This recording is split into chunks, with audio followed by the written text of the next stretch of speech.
Damos la bienvenida a cada uno de ustedes y agradecemos su participación en esta última y trascendental charla 357, a pocos días de una de las instancias históricas más relevantes del último tiempo para nuestro país.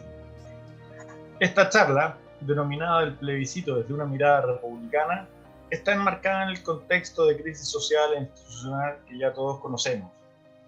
El descontento que ha mostrado una parte importante de la población en temas tan relevantes como la salud, la educación, las pensiones y el acceso a la igualdad de oportunidades se han traducido en un escenario perfecto para tratar este tema, justo en el cierre de este exitoso ciclo de charlas 357 que contó con importantes expositores que abordaron temas tan variados como qué es y cómo funciona la anestesia, las finanzas personales y la salud mental en el contexto del teletrabajo.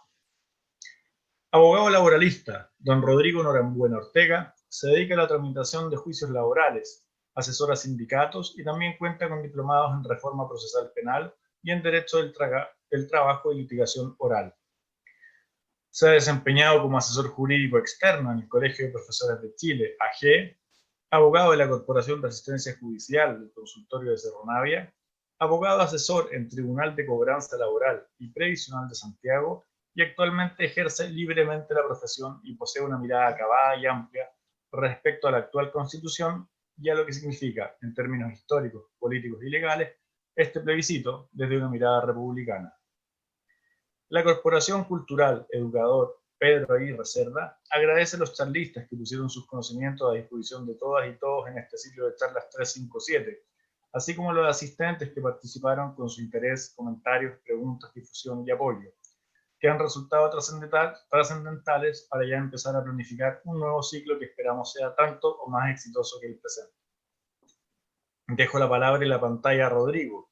Los invito a todas y a todos a prestar mucha atención y por favor siéntanse con toda la confianza del mundo para realizar las preguntas que estimen convenientes en los espacios habilitados para ello. Adelante, Rodrigo. Gracias, Sebastián. Bueno, primero, saludar, buenas noches a todos los que están acá, a todos los presentes que se interesan por este tema del plebiscito. Agradecer también la invitación de la Corporación Cultural Educador Pedro Aguirre Cerda para tratar sobre este tema que es tan trascendental. Bueno, comencemos. El tema que hoy día nos convoca es el plebiscito constitucional, pero con el agregado que vamos a analizar el plebiscito desde una mirada republicana. Eso fue lo que me encomendó la Corporación Cultural. Para entender entonces este plebiscito constitucional desde una mirada republicana, lo abordaré de una perspectiva personal, también daré un contexto histórico, y también recurriré a algunas normas jurídicas que tienen relación con lo que estamos viviendo. Aproximadamente esta exposición debe durar 25 a 30 minutos.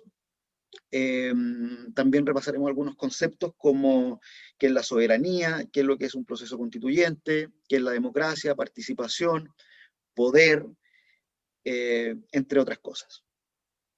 Vamos a comenzar por señalar qué es lo que es la república, ya que el título de este conversatorio es el plebiscito constitucional, pero desde una mirada republicana. Entonces, básicamente, la república es una forma de gobierno, una forma de Estado, entonces de organización, donde los poderes se encuentran separados. La república se contrapone a la monarquía, porque en la monarquía había un poder absoluto que era el que tenía el rey. Entonces la república se contrapone y separa los poderes. El origen etimológico de la república está en res, que es cosa, y pública, que es pública. Por lo tanto, res pública es cosa pública. Dentro del ideario, el ideario republicano, tenemos ciertos valores. Entre ellos está el poder que se ejerce sobre los ciudadanos, que vamos a hablar muchas veces sobre el poder que descansa en distintas instituciones. Estas instituciones son legitimadas por el pueblo a través del plebiscito. Ahí vamos a ir viendo cómo se relaciona luego que cuando veamos la soberanía. También tenemos que en la República las autoridades son elegidas democráticamente en un proceso participativo y que no es excluyente. Y también tenemos como dentro de los valores de la República también el pluralismo, la solidaridad social, la libertad, la igualdad y también la fraternidad. Dicho eso, lo que atañe a la República, tenemos que analizar lo que precede a este plebiscito, que es una crisis, digamos, y donde ya se ha hablado mucho y cada uno tiene su opinión. No quiero andar mucho en las causas de la crisis porque no soy dueño de la verdad y cada uno tiene su propia convicción. Sin embargo, me he atrevido a recoger solamente algunas opiniones que son más o menos concordantes en la opinión pública. Entre ellos está que esta situación que precede al plebiscito se produce por una desigualdad que es brutal en nuestro país, que se produce por injusticia social, por falta de dignidad, y en las que sí me quiero enfocar, porque atañen a la mirada republicana, es la falta de legitimidad y representación. Entonces, cuando se produce este estallido social en octubre del 2019 en Chile, tenemos también que entender lo que no es una crisis que ocurra solamente en nuestro país. Las democracias liberales en diversas partes del mundo demostraron ciertas falencias, y en octubre del 2019, si uno mira hacia el exterior, se da cuenta que en otros países también habían falencias en las democracias. Por ejemplo, en Ecuador, problemas con el alza del combustible, también sumido en una crisis por el déficit fiscal. En Perú, el Ejecutivo entra en problemas también con el Congreso.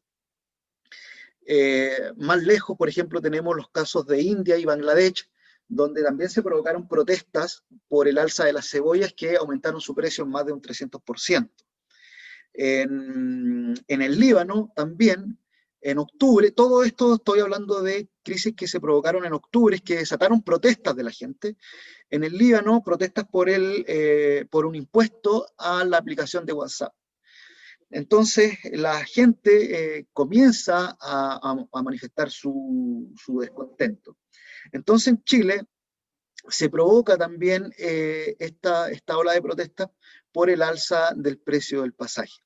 Y aquí tenemos la primera disyuntiva, que es, bajo el eslogan, no son 30 pesos, son 30 años. Y aquí se provoca una dicotomía, tomo solamente esto, pero el debate no se reduce solamente a este eslogan, pero lo quiero tomar para aquí salir con todas las derivadas que continúan en la presentación. No son 30 pesos, son 30 años. Y aquí hay quienes sostienen que, con opiniones obviamente muy respetables de un lado y otro, que durante estos 30 años son los años de mejor trayectoria en cuanto a la economía. O sea, son 3 años de bonanza económica, de beneficios hacia la gente, donde se ha salido de la pobreza, y un montón de beneficios. Y para otros que son 30 años que se ha abusado de la gente, la clase política, ha habido concentración de la riqueza y sobre todo la pérdida de la dignidad. Entonces, todos estos síntomas, estos malestares provocaron que la gente saliera y se volcara a las calles de manera pacífica y también de manera violenta. O sea, también no nos vamos a cegar de que ha existido violencia del lado que usted quiera, de uno y otro lado, y también quiero dejar en claro que los sistemas democráticos, como el caso chileno u otros en otros países, también hay sistemas que son violentos. Por lo tanto, los plebiscitos en una democracia lo que vienen a hacer básicamente es a dar salida a esa crisis. Son una válvula de escape. Entonces, y aquí llegamos al plebiscito del 25 de octubre, que ya estamos solamente a 5 días de del trascendental plebiscito, pero quiero hacer una pausa, quiero hacer un stop aquí en este minuto para hacer un pequeño contexto histórico y luego volver a retomar el plebiscito del 25 de octubre, porque creo que es necesario recurrir a la historia chilena para buscar allí algunas explicaciones del presente y poder proyectar el futuro. Entonces, en este pequeño repaso histórico, traigo a colación las constituciones, la constitución la constitución de 1833, la constitución de 1925 y la constitución de 1980. Entonces, es importante por los contextos políticos y por la participación, porque aquí vamos, en este breve análisis histórico, es importante entender cómo ha sido la participación de la sociedad chilena en todos estos procesos políticos. En la Constitución de 1833, tenemos que en el contexto político solamente votaban hombres mayores de 25 años si eran solteros y mayores de 21 años si eran casados, y tenían que tener ciertos bienes y también ejercer alguna industria o profesión que tuviera relación con esos bienes. Es lo que se llamaba el voto censitario. Por lo tanto, ha habido una exclusión, obviamente, que de las mujeres, de las personas que no tenían bienes, del que no sabía leer ni escribir. Luego llegamos a la Constitución del 25. Bueno, la Constitución de 1833, obviamente que fueron unos ciudadanos, entre ellos, entre la aristocracia, que redactan la Constitución de 1833, un grupo muy, muy reducido de personas, y que ello también se ve con el tema del sufragio, cuando uno empieza a estudiar el sufragio en Chile, cómo se excluía a la gente. Entonces llegamos a la Constitución del 25 también con ciertas exclusiones, como por ejemplo que votaban solamente hombres, nuevamente hombres, la mujer siempre postergada, hombre mayor de 21 años que supiera leer y escribir. Quedaban fuera las mujeres, los analfabetos y obviamente que los presos o los condenados, digamos. Luego ya se abre, después del 25, al voto femenino, pero primero en las municipales y luego en las parlamentarias y presidenciales. Entonces, siempre ha existido esta exclusión. En la Constitución de 1925 fue redactada por una comisión constituyente que fue designada a dedo por el presidente de la época, que era Arturo Alessandri. Entonces no había participación. Nuevamente fue una constitución hecha por unos pocos. Llegamos a la Constitución del 80, que fue impuesta bajo una autoridad que no fue democráticamente elegida, que llegó por la vía de las armas, un gobierno de facto, que impone esta constitución a la gente, a la ciudadanía, y se rompe también el orden constitucional. También intervienen potencias extranjeras.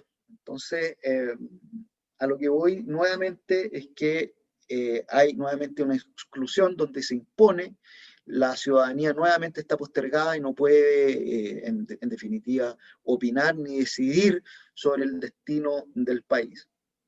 Y esto es muy relevante porque hay normas convenidas por los estados, y aquí ya me voy un poco al derecho internacional, tanto en la Declaración de Derechos Humanos como en el Pacto de los Derechos Civiles y Políticos, que rigen y que precisamente abrigan este tipo de situaciones cuando hay conflictos y cómo se resuelven estos conflictos. Y aquí nos vamos, porque esta es la antesala, digamos, del plebiscito. Y para ello voy a compartir pantalla sobre las normas jurídicas que anuncié que entraban en juego, y que son normas de carácter ya del derecho internacional. Entonces tenemos que en el Pacto de los Derechos Civiles y Políticos, ya en el preámbulo, antes del artículo 1, se señala lo siguiente, que considerando que conforme a los principios enunciados en la Carta de las Naciones Unidas, la libertad, la justicia y la paz en el mundo tienen por base el reconocimiento de la dignidad inherente a todos los miembros de la familia humana y sus derechos iguales e inalienables, se reconocen los derechos que se derivan de la dignidad inherente a la persona humana. Y por lo tanto, se dictan los artículos que forman parte de este Pacto de Derechos Civiles y Políticos. Y traigo a colación precisamente el artículo 1, que es el que consagra el llamado el derecho a la autodeterminación de los pueblos. Y aquí se señala, tiene 3 incisos, los que son atingentes a esta presentación son el inciso número 1 y 2, que le voy a dar lectura, que dice, todos los pueblos tienen el derecho de libre determinación. En virtud de este derecho, establecen libremente su condición política y proveen asimismo a su desarrollo económico, social y cultural.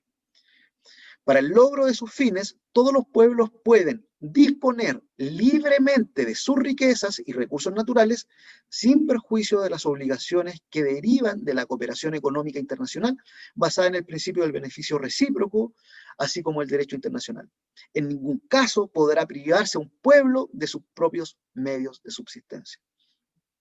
Por lo tanto, aquí lo que está en juego, o lo que abarca, digamos, este plebiscito constitucional, no es nada más ni nada menos que el derecho a la libre autodeterminación de los pueblos para disponer de todos los bienes que posee el país. Eso era la primera norma jurídica, que es de carácter objetivo. Aquí no hay ninguna ideología, ni de derecha ni de izquierda. Es una norma de carácter concreto que señala un derecho que tiene un determinado pueblo para disponer de su riqueza. Luego de esa norma, ya también para el preámbulo, porque todos estos antecedentes, estas normas y los conceptos que voy a dar son importantes para poder entender el plebiscito. Y ahora nos vamos con el segundo concepto, que tiene que ver con la soberanía. Y básicamente la soberanía es el poder del pueblo como asociación humana que lo ejerce para organizarse políticamente en su territorio. Para ejercer esta soberanía se materializa con las elecciones de la autoridad que gobierna y el órgano del Estado que ejercen el poder que el mismo pueblo les reconoce por habérselo otorgado. Esta soberanía la recogen distintas constituciones, y obviamente que la constitución que se pretende cambiar también lo tiene en el artículo 5, que dice que la soberanía reside esencialmente en la nación. Su ejercicio se realiza por el pueblo a través del plebiscito y de elecciones periódicas y también por autoridades que esta constitución establece. Ningún sector del pueblo, ni individuo alguno, puede atribuirse su ejercicio. Entonces, quiero ahondar en esa última parte de la Constitución, y que esto también hay normas internacionales y en la doctrina que reconocen la soberanía como el poder que tiene el pueblo, que es lo que se llama también el poder originario, y que es el poder constituyente, que en definitiva deriva en el poder constituyente originario. En base a esta última parte, que ningún sector del pueblo ni individuo alguno puede atribuirse su ejercicio, tenemos también opiniones que son divergentes. Por ejemplo, Lucía Santa Cruz, de Libertad y Desarrollo, hizo alusión a esta norma en la tercera de este fin de semana, que decía básicamente que la soberanía se la irrogó un sector del pueblo en base a la violencia. Y por otra parte también tenemos quienes piensan que la soberanía también fue despojada del pueblo y se le atribuyó también en la Constitución del 80 un gobierno de facto. Esto es lo que antecede al plebiscito, y que era más o menos la pincelada que quería dar para entrar ya de lleno al plebiscito el 25 de octubre. Pero antes de entrar de lleno al plebiscito, quería hacer unas breves reflexiones, que es la gracia de estos conversatorios, que son libres, y ya tendré tiempo para las reflexiones finales, pero no quiero dejar pasar también en esta etapa de esta presentación, para hacer desde ya algunas reflexiones en base a la historia chilena, que tenemos que ha sido totalmente, la historia política de este país ha sido totalmente excluyente con la sociedad, con una serie de trabas por edad, por bienes, si sabía leer, si era hombre o mujer. Obviamente que la mujer siempre, desde luego, siempre excluía el patriarcado. Entonces se instala este discurso que solamente algunos son los que tienen que decidir.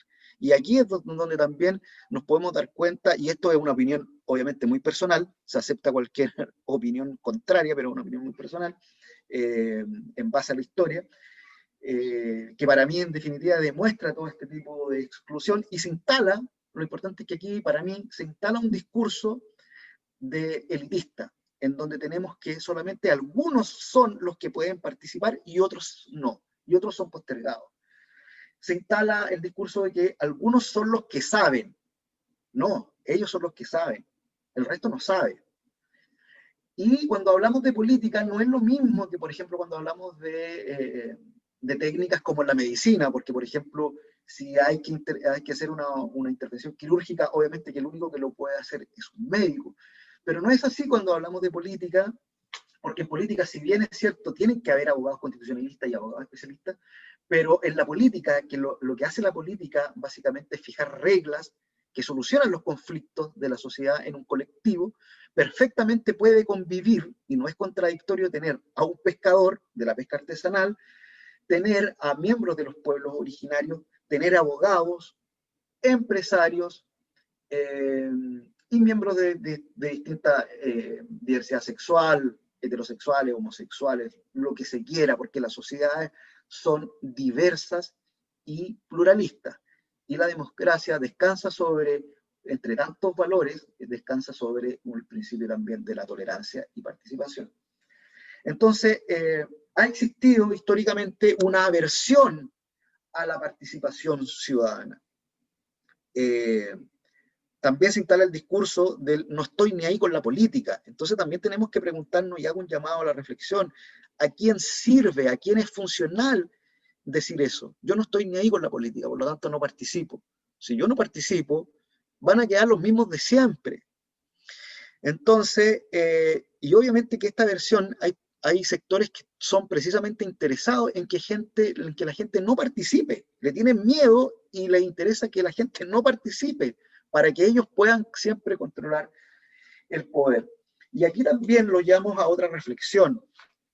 ¿Qué pasa con la academia? Se ha permeado a la ciudadanía de ese conocimiento cívico para que pueda participar. Porque en definitiva el discurso también puede ser contradictorio, decir, no, es que ellos son los que saben y el resto no puede participar. ¿Qué pasa con la academia, con el lucro de la educación? ¿Por qué la academia no puede permear a la ciudadanía?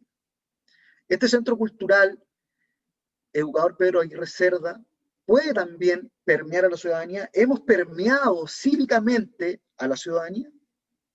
Dejo ahí la pregunta para que cada uno de ustedes reflexione sobre el rol de la academia, sobre el rol de la universidad, sobre el rol de los centros culturales. Termino este punto resaltando la tarea o las funciones que ha tenido la Universidad de Chile con las escuelas sindicales y con los distintos cursos de instrucción y de formación cívica, en los cuales yo también he participado y que son muy buenos. Termino este punto y ahora volvemos nuevamente al 25 de octubre. Entonces, el 25 de octubre, el plebiscito, nos vamos a encontrar con la siguiente pregunta. ¿Quiere usted una nueva constitución? Y ahí vamos a tener dos alternativas, apruebo o rechazo. Y luego viene la otra pregunta. ¿Qué tipo de órgano debería redactar la constitución? ¿Una convención mixta constitucional o una convención constituyente? Entonces, tenemos que, si gana, por ejemplo, el rechazo, si gana el rechazo, la constitución del 80 se mantiene. Si gana el apruebo, se pasa a redactar una nueva constitución con ciertas reglas que fijó el legislador a partir de la ley 21.200 que modificó el capítulo 15 de la constitución. Entonces, no vamos a analizar el rechazo en el plebiscito de entrada, porque si no tiene sentido, porque si gana el rechazo, la constitución del 80 sigue vigente. Pero si gana el apruebo, tenemos que definir entre si esa nueva constitución la redacta una convención mixta constitucional o una convención constituyente. En ambos casos, el plazo para redactar la constitución es de 9 meses, prorrogable por 3 meses más. Y en el caso de la convención constituyente, la composición de ella es de 155 miembros elegidos por el sistema de elección de diputados. Y la convención mixta tiene una composición de 172 miembros, de los cuales 86 son parlamentarios y 86 son convencionales constituyentes. Bueno, la elección de los convencionales constituyentes es el 11 de abril del 2021. Entonces,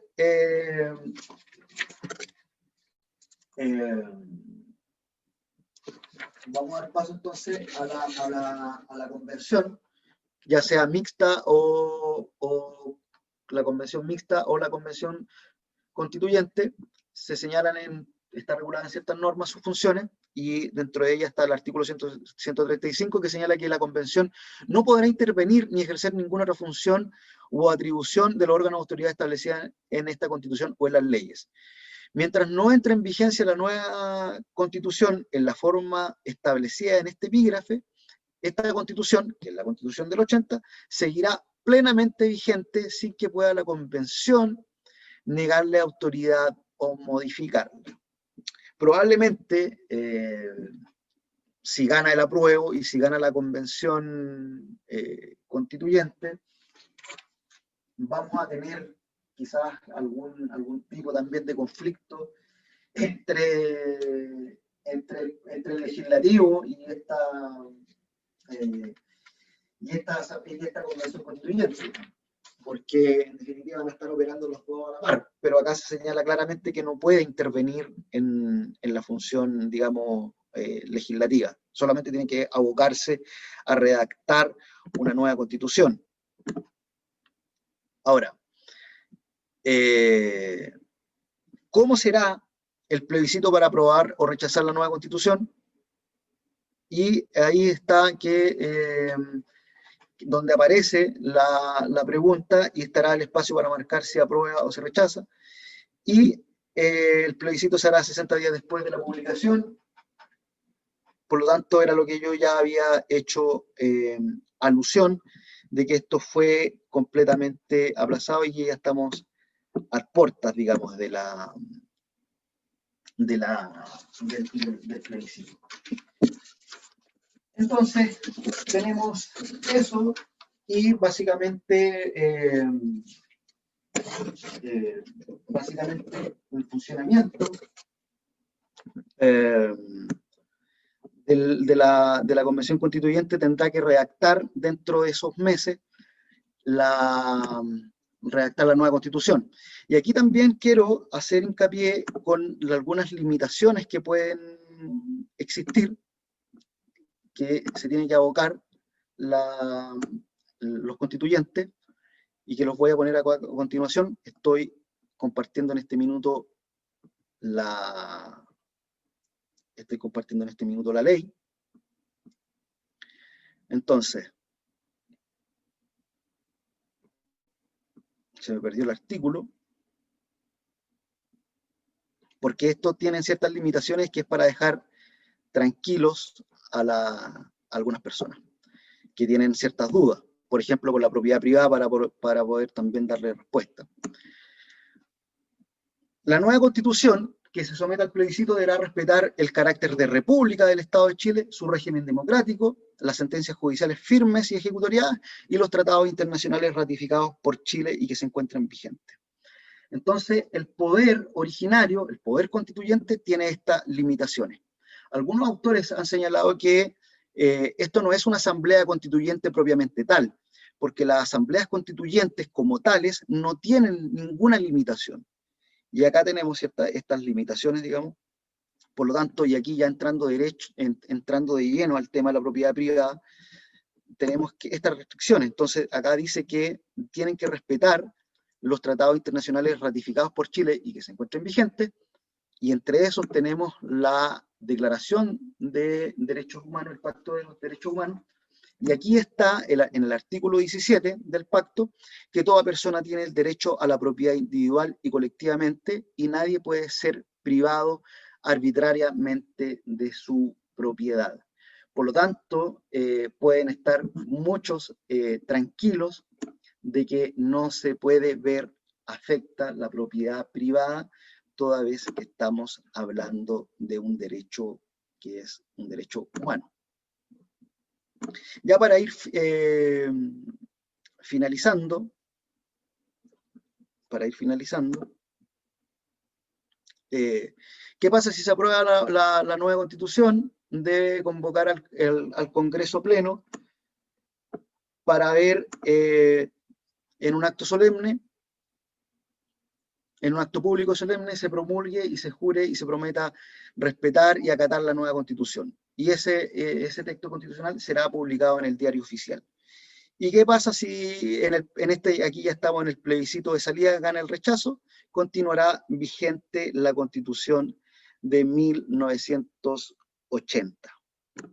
Entonces, ya para ir cerrando en honor al tiempo, tenemos que, básicamente, lo que antecedió al plebiscito, que era esta crisis democrática, el plebiscito lo que consiste es en que la gente decida cómo resuelve el problema, cómo resuelve los problemas. Y acá se ha enfocado que hay problemas que se podrían eventualmente resolver en la Constitución, o que la Constitución presenta una traba, digamos, para poder sacar adelante las soluciones a los problemas que manifiesta la sociedad.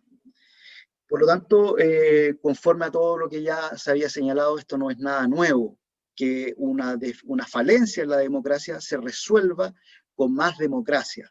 En definitiva, era la única salida, porque no se puede, en mi opinión, estas crisis, estas falencias democráticas, resolver con represión. Esto es básicamente, en honor al tiempo, no puedo tocar otros temas que están en la ley 21.200, pero que los podemos conversar si ustedes gustan. Solamente hacer un pequeño repaso de que en esta ley 21.200, que modificó el capítulo 15 de la Constitución, se establece las reglas para los convencionales constituyentes, están asegurados los escaños para los pueblos originarios, tiene que haber igualdad de género, por lo tanto, está asegurada la participación femenina. Ahora bien, hay falencias también.